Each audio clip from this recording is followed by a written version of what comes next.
考试考0分，对于这个才上小学3年级的孩子来说，早已是家常便饭。而他处理试卷的方式也很简单，那就是直接喂狗。没一会儿，卷子就彻底消失了。在课堂上，老师让他朗读课文，结果他是这样读的。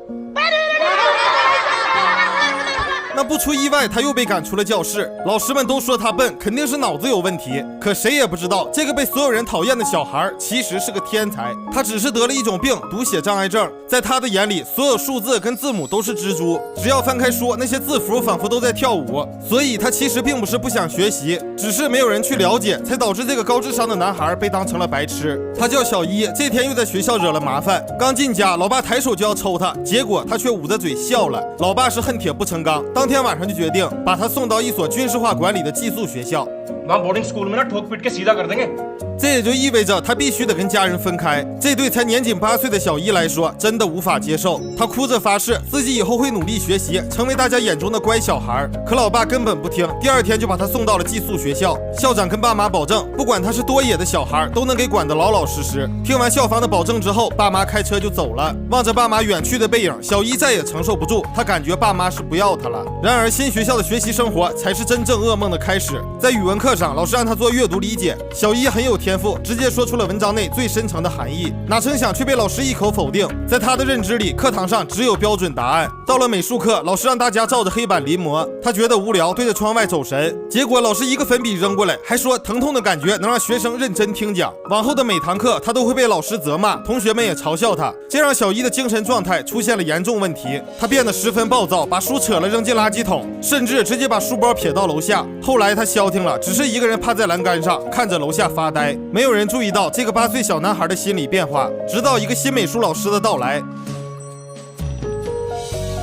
哎呦我，这居然是个老师！他来学校的第1天就打扮成小丑，翻着跟头过来上课。他叫13，是学校新来的美术老师。别看他一会儿吹笛子，一会儿变魔术，最后还带着学生跳了半个小时的舞蹈。可你怎么也想不到，就是这么一个不正经的老师，拯救了一个8岁男孩的一生。这天，13给每个人发了一张画纸，让学生们自由创作。但孩子们当时就懵了，老师，这桌子上啥也没有，咋创作呀？13的回答是：这桌太小了，放不下你们丰富的想象。在我的课堂上，没有什么条条框框，你们可以随意发挥你们的想象。按理说，这正是小一的强项，但他却坐在那里发呆，半天都没有动笔。直到快下课，他的纸上还是一片空白。13并没有说什么，而是摸了摸他的头，让他慢慢寻找灵感。下课之后，13找到小一的同桌了解情况，从对方口中得知，小一是最近新来的转校生，成绩特别不好，尤其是读写方面，不管怎么努力都学不会。13好像意识到了什么，他回到办公室，开始翻看小一的作业，发现上面全是拼写错误。然而这些错误并不是乱写的，而是有固定的模式，会把 B 写成 D，P 写成 Q。13看了之后陷入沉思，他知道小一并不是笨，而是得了一种叫读写障碍的疾病，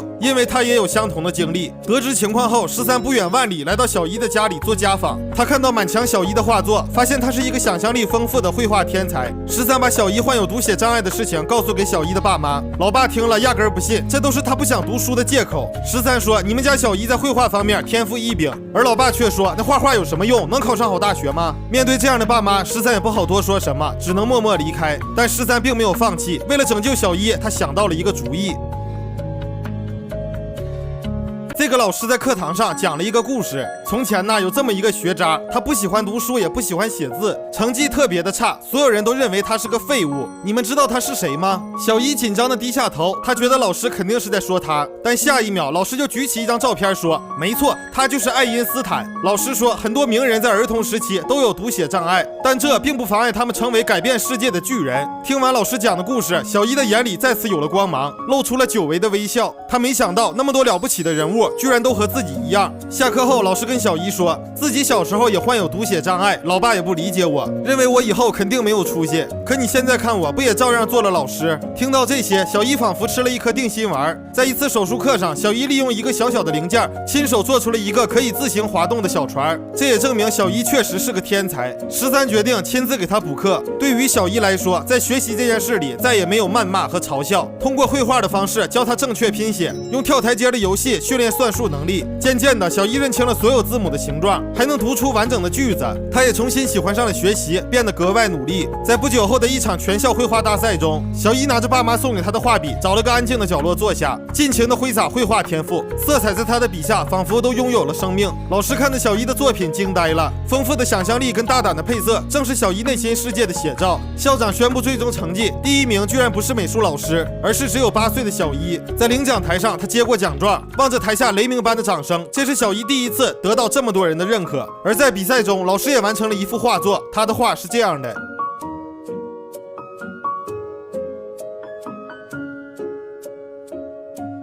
随后2个人抱在一起相拥而泣。当小一的爸妈来到学校，再也没有了以往的指责跟谩骂，听到的都是赞美。影片最后，老爸抱着美术老师喜极而泣，而更多的是对这位老师的感谢。此时的他终于明白，再好的成绩都比不上儿子那灿烂的笑容。